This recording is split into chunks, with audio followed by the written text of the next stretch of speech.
Ganun lang. Ah, okay. That's the sexiest thing I've ever done in my life.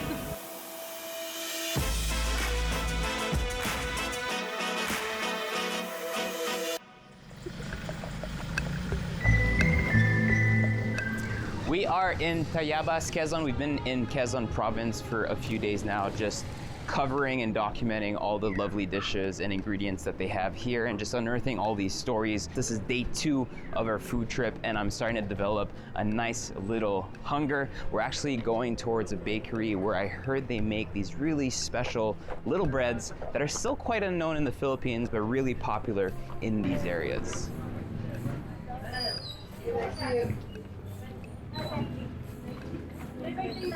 Ang talagang namin, ito talaga ay kami ay parang kilala ay sa pandesal at saka sa Bonete. Unang kagat pa lang, daman-daman na ang sarap. Lasap na lasap na. The history of baking in the Philippines is quite unreliable. The easiest version tells the tales of the Spanish colonizers bringing their breads, wheat, and know-how with them. Another, way before, mentions China and their mooncakes, and finally the Malays, possibly influenced by the Dutch with their rice and corn baked or steamed goods. Today, the neighborhood bakery, as most Filipinos grew up knowing it, is changing. We have been looking far and wide for traditional businesses that still value the patience that is required with making sure that by 6 a.m. your displays are stacked and the smell of baked goods fills the air.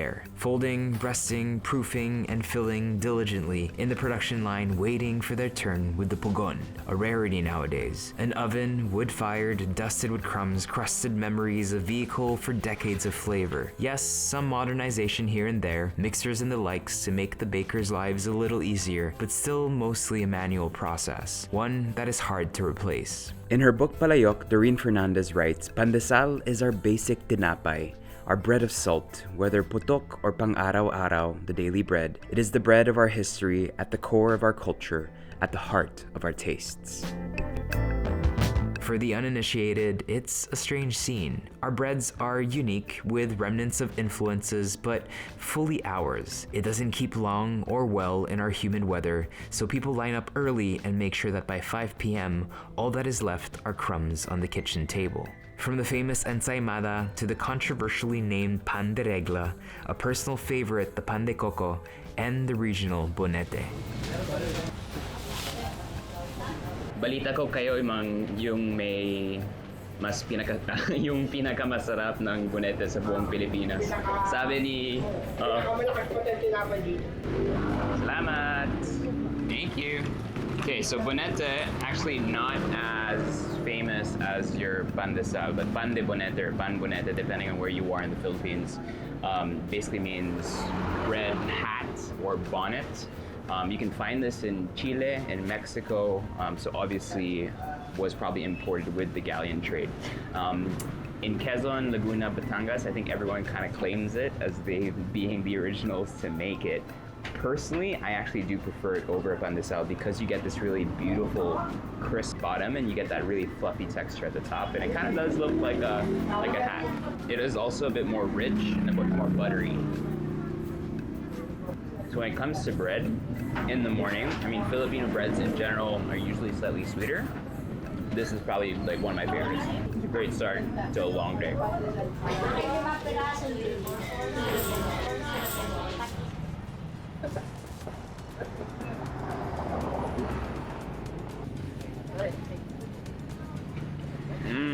Actually, I grew up eating this. I just haven't had it in a long time. This one is an old school style of puto.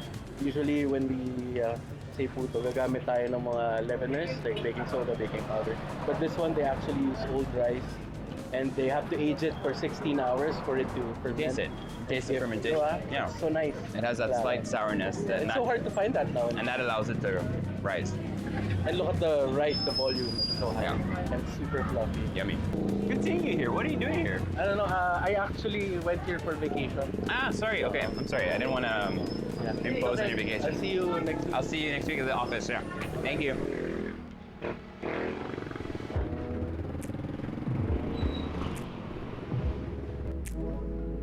Tayabas is a quaint little town that never fell on my radar, not overly developed or chaotic. I guess because Quezon is so close, you tend to look outwards and far away first when it comes to travel destinations, that you often miss out on what's most accessible. It was fairly cool, the streets weren't packed, making it enjoyable to just walk from store to store and try some of the local goods. Hi, po.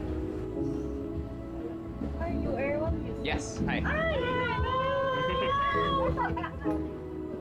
Right. Thank you. So when we come to these towns or provinces, we usually have kind of like a set itinerary of places where we go. But one of the reasons why, in general, whether I'm in the Philippines or in different countries, I enjoy kind of walking the streets is you also get to see what's kind of being sold in the streets, from both Karinderya shops to bakeries to even kind of like little street stalls and kakanin vendors and stuff. These are the things that kind of make this place colorful. One of the things that I really enjoy is coming to a Karinderya where the food is still really hot, just came out of the kitchen.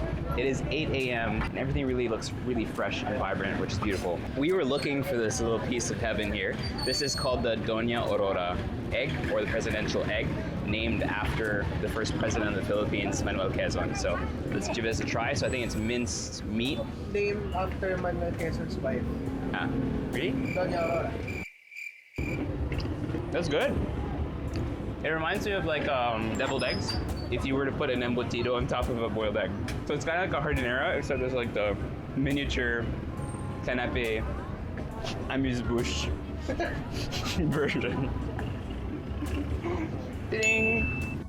This kare-kare looks beautiful. I love that your vegetables are still really snappy, beautifully cooked.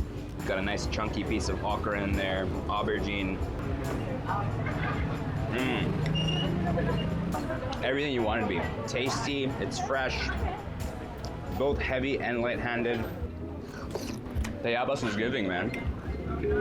Now that my stomach is properly lined and that the clock finally hit a very late 10 in the morning, it's a reasonable hour for some alcohol. Since Quezon is known for coconuts, we just had to visit a Lambanog tasting room. I drank a lot of bad Lambanog in my youth. Unlabeled plastic labels were easy to buy and gave you an immediate hit. So growing up, it never left a great taste in my mouth. The sad, lingering flavor of regret. Flash forward a few years, I tried a few bottles that were made with care, and it totally changed my mind about the spirit. Most people who have tried local alcohol are familiar with coconut wine, tuba, or palm wine, or even rice wine. Lambanog, or coconut arak, is basically that first coconut wine distilled further to create a clear-ish spirit with higher alcohol content. So we have lipote, Lipote. Blueberry. blueberry, ito, Bignay. bignay, and coffee. And lahat to Lambanog based. Laban based. Okay. Twist na flavor. Yan. Ito yung 90 proof namin na original talaga. Original. Dito ako nagsimula. Tapos ngayon meron na kaming binago. Nagustuhan, medyo natatapangan sila. Binaba namin ng ginawang 80 proof na lang. Yun yung bestseller namin dito ng ordinary araw-araw na kinukuha ng mga 80 proof. retailer. Ganyan kahaba yung pila ngayon. Ito, really? Tapos you Everyday fill, ganyan. you fill it up lang. Sa labas, sila na nagdi-distribute sa mga local na dito, mga tao. Okay. So ito yung 90 original. proof siya. Original 80 siya. proof. 90 proof siya. 90 proof. Pag breakfast to. Very lang sa kape.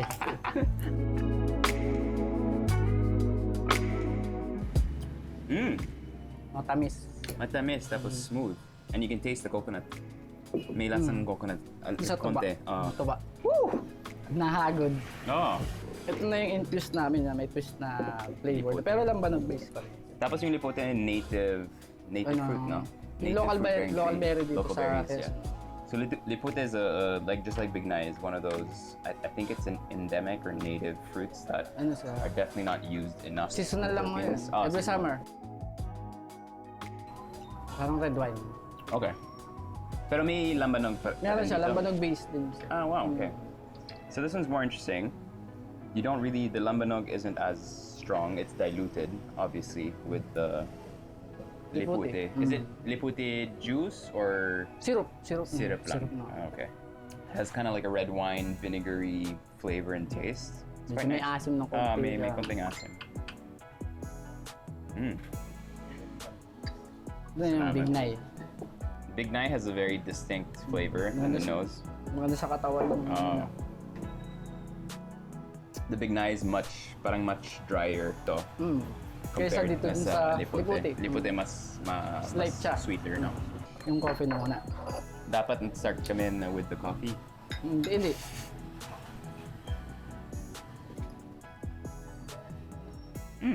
Hindi siya kagaya ng... Super light to.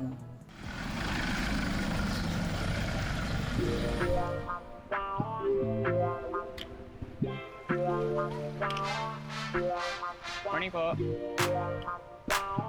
Morning. It's said that the Spanish pushed coconut production through an edict in 1642, which forced locals under severe penalties to plant 200 coconut trees. Charcoaled coconut shells were used for the caulking of the Spanish galleons, while coconut husks were used for making fibers for their rigs. In 1578, two Franciscan missionaries from Spain founded the town of Tayabas in order to spread Christianity. The story goes that Alandi, a Spanish soldier, settled there and established the town's first distillery, which was eventually passed down and is now the still standing Mallari Distillery. Hi, Erwan po. Erwan. Lupas. Nice to meet you. Okay. Kumusta? Ayos Good. naman. Ito yung distillery.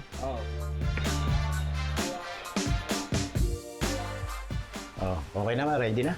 Ready na. Okay. Nagsisimula kami dito yung tuba galing sa sa coconut. Ngayon, pang 2 days and 3 days, niluluto na namin. So ito yung boiler. Tapos ito yung condensation. Water yan, water. Tapos yung water nyo, yung dati from the river. Galing, And ito, Lambanog na. Yan.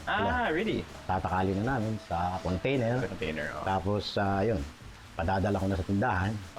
I-dispose na. Nakita ko yung nasa tindahan may mga 20 years, 25 years. Oo, mayroon kami. Ano po, yung difference from yung original tapos yung mga 20 years, 25 years? Lalong sumasarap siya. Really? So parang mas easy. Nagaging smooth. Mas smoother, no? And anong tipong wood do you use to burn?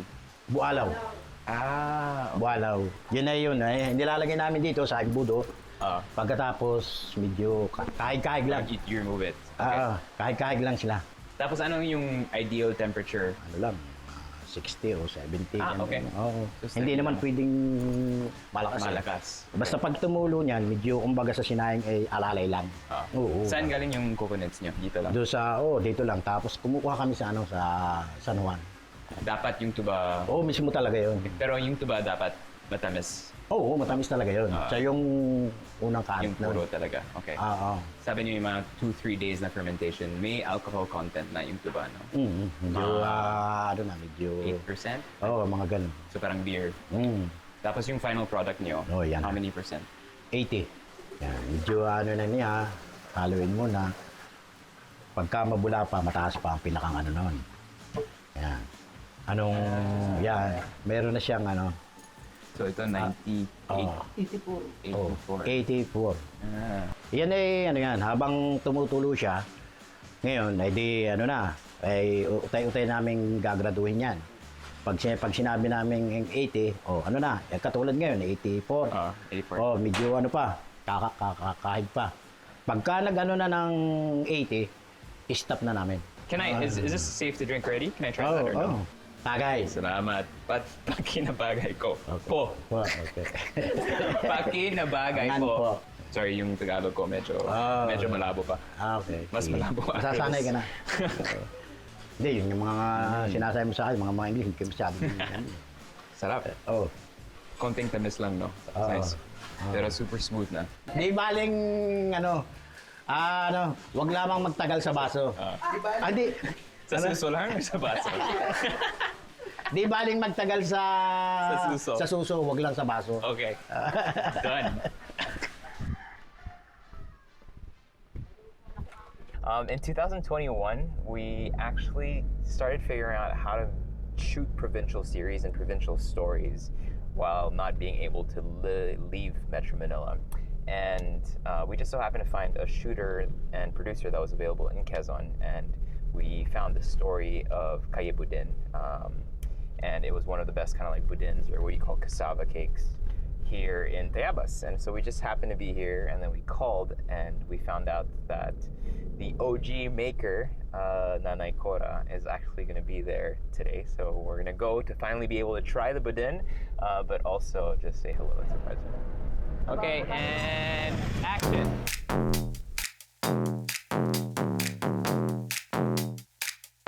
I'm going to wear these all the time.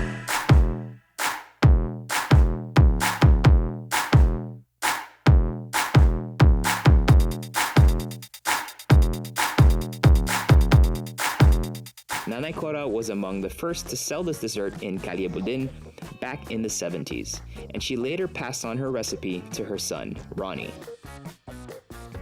It has become such a popular pasalubong among tourists that locals have unofficially named a street after it.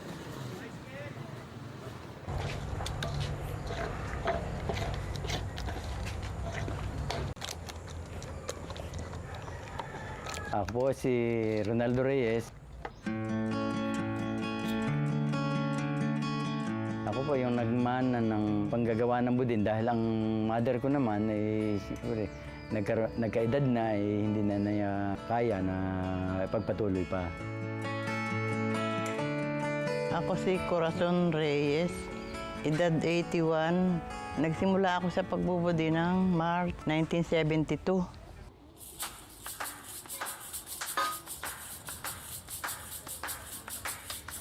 Si nanay talaga, si Nanay Cora, talagang ang alam niyang pagkakitaan ay yung pagluluto ng mga pagkain. Noong kasing panahon yun, nagkataon din siya nagtitinda sa kantin doon sa malaking eskwelahan. Yung mga time na ako'y nakakuha ng sa binakantibang yung taniman ng balinghoy, yung bang inabando na, dinala ko sa bayan. Sabi niya, nanay, gawin mo itong budin. Sige, hayadyarin mo. Di yung tinimplahan ko. Nung simulan niya yon at sinubukan niya itinda sa kantina, nagustuhan ng mga bata. Tapos siyempre may mga eskwelahan, may teacher din na may pumupunta lagi doon sa kantin, nagustuhan din nila. Budin has been sold in Quezon public markets for as long as Nanay Cora can remember, but back then, she said it was just made with cassava, coconut milk, and sugar. In 1972, Nanay Cora came up with her original recipe and added ingredients such as milk, butter, cheese, and eggs. It was also the first time that a round budin was actually made in Calle Emilio Jacinto. Meron kasing tumitimplan niyang ganyan na sobrang tamis, kaya ang dumadating ay dessert ang Pero pag yun naman na pag-aralan na rin namin, na pwedeng gawing dessert, at the same time, pwede rin merindahin kung tama lamang yung bang tamis niya, hindi masyadong matamis. Ang pagsimula ng budin, simula babalatan ang balinghoy. Pagkatapos magbalat, puhugasan mo pa yan bago gigilingin. Pag yung nagiling na, yun, saka mo ilalahok yung mga ingredients mo.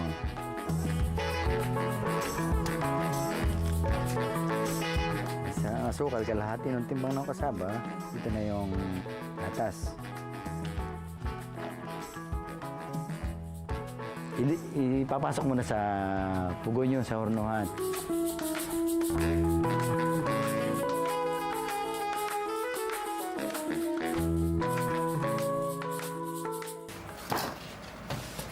Sige, bili na kayo.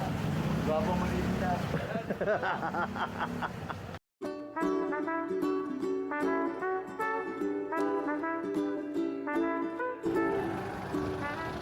Ngayon, ang pisto'y baka nasa 21 na yung pisto ng mga bugbubudin at may tindahan. Mayroon halimbawa may dadating na dayuhan, hahanapin nila yung lugar namin. Ngayon, hindi naman alam na halimbawa may magtanong, hindi naman alam yung pangalan ng kalye, hindi pamilyar. Ay di, pag yun sa mga halimbawa sa mag-tricycle, doon po sa budinan. Hanggang sa ang sinasabi ng tricycle driver na lang, Calle Budin na lang yung hanggang sa yun, tawagin ng Calle Budin yun. Mas kilala kaysa doon sa tunay na pangalan ng street.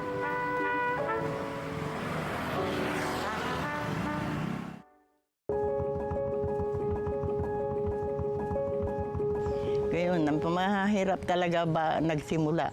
Hindi kaagad ayos ang Pero dahil sa budin na yan, Napag-aaral ang 4 kong anak, yung si Ronnie, isa. Pagkatapos napaaral din niya ang kanyang mga anak.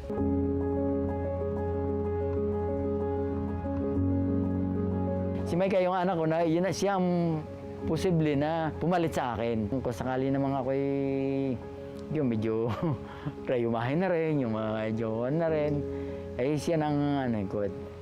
Susuportan na lang ako, pero naroon pa rin ako. Hi po! Hi, I'm Erwan. Nice to meet Ako you. yung Cora. Oh, I remember. We made the video. 1972. Apo. Di mo sinama si Ann? Wala. Nasa trabaho siya. Nasa showtime siya. How long have you making the Budin? How many years na?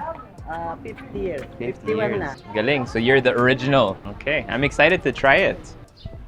So mana, how many pieces a day? Mga 280. 280 pieces a day. Wow.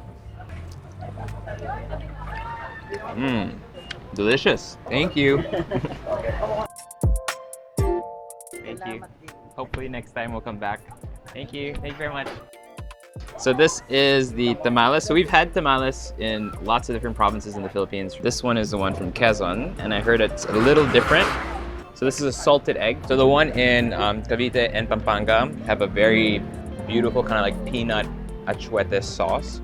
This one's more of the chicken or the pork flavor is mixed in and ground in with the rice paste. There's a slight greenish hue to it. So the salted egg really carries the flavor. So very different tamales than what we've had in the past, but still just as delicious. Salamat. Since I clearly love eating, we took a 10-minute drive into the mountains to have a bite of a famous Quezon specialty called Pinais. This is also found in other regions, but they all have their slight differences. Salamat. Thank you po. Salamat. So this was our specially ordered Pinais.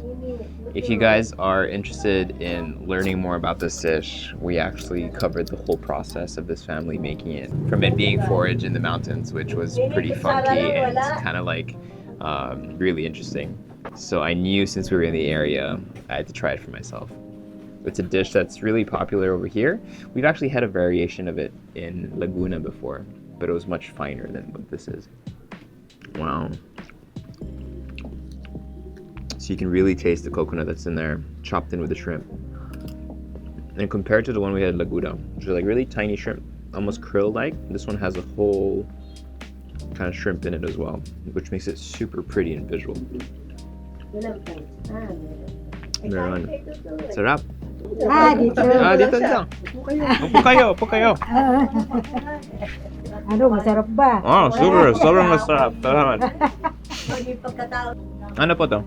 Itong leaf to? Yan ay kamamba kung tawagin, yung kulay green. Kamamba. Kamamba. Oo. Yan ay nakakain din. Pagkain mo ng Pinais, kasama din yung kamamba. Meron ginakain ng kamamba. Sobrang sarap. Salamat.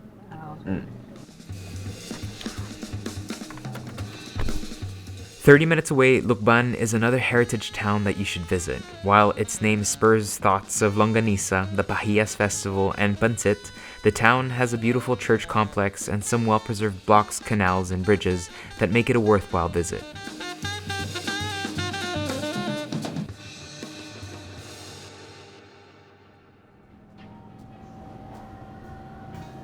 Surprise!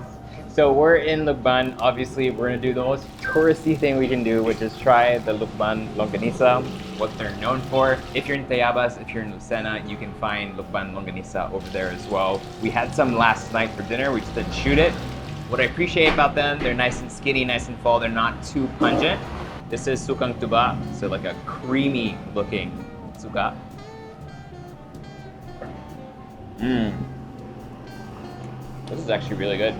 Pops of fat in there, not too much cartilage, but really kind of soft. The texture of the longanisa inside also is really great. And you can kind of eat these as snacks. Like, you know, longanisa, the really, really big one, you can't eat too many of them. This one, I feel like you can eat it as pulutan quite easily because you can eat it just with your hands like this. And it's not as extremely garlicky as other longanisas. It has a good amount of pepper and garlic. Like, I don't feel like this is the longanisa that I'll burp uncomfortably in a few hours, But that skin is so airy, puffy, crispy. And that interior, so well cooked. This is actually really surprising. I walked in here because it was kind of like the only place we could find that actually sells the cooked version or actually cooks it for you. Most of them will just sell them to you to go bring it to your house. But this actually tastes really good.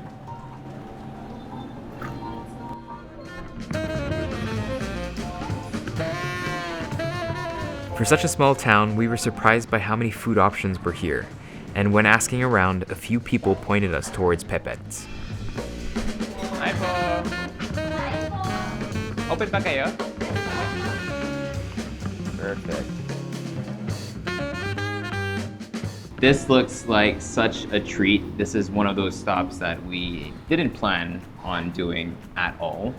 We just did some very last-minute research while we were here, and we saw that Pepet had some really interesting looking food, and now we're here, I kind of see it. It's a modern kind of take on some Lucban and some Quezon classics, which looks delicious. And one thing on the menu for me that really stood out, because I've been looking to try this dish everywhere, is the ubod sa tahure, which looks absolutely glorious. So I'm gonna start with that, because that's something I've actually never tried before.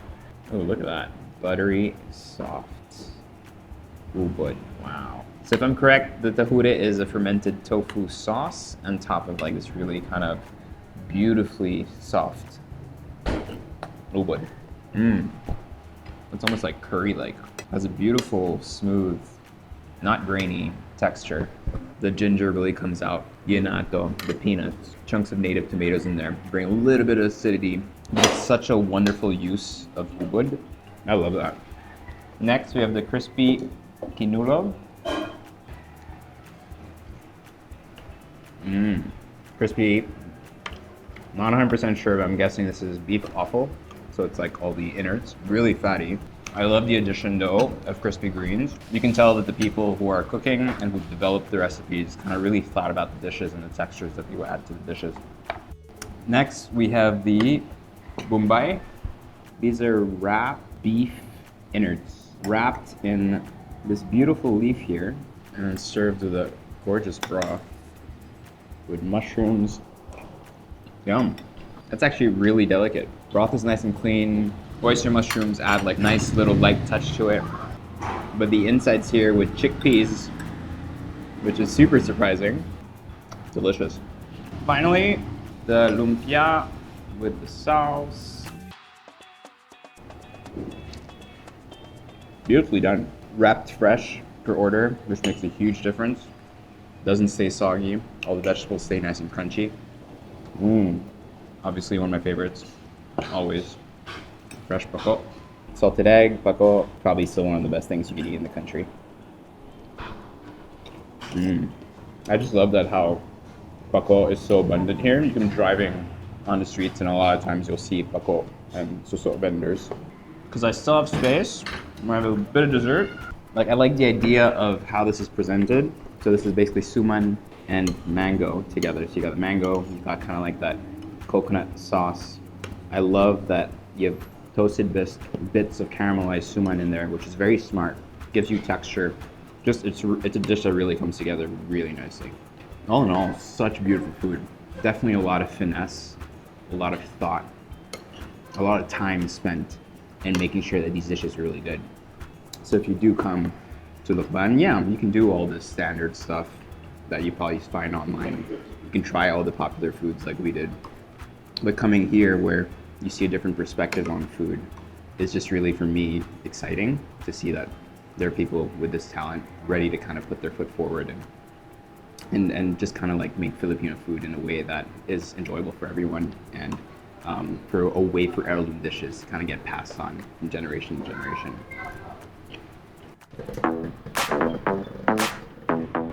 So we've been going around trying to look for Pancit Habhab, which Lucban is extremely famous for, except all of them seem to be closed today. No pancits for me.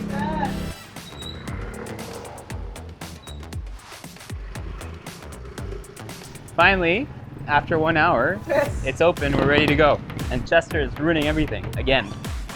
Damn it, Chester.